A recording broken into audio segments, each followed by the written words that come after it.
Yes, my people, today I'm going to show you how to do the jitter loop effect. First thing we need to do is upload our clip into Premiere Pro. This is the clip I'm going to be doing this effect to.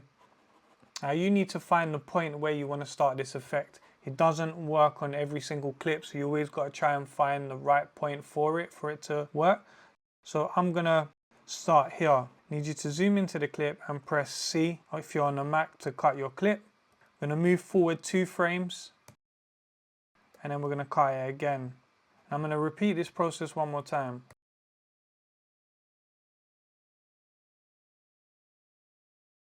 Press Option key, click your mouse and drag both those clips up. What I'm going to do from here is I'm going to copy and paste.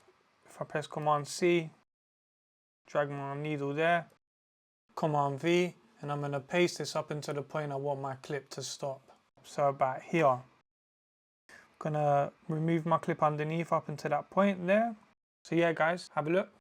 There you go my people. This is how you do the jitter loop effect. If you've liked what you've seen, please like, comment and subscribe. I'll see you on the next one. Have a blessed day my people.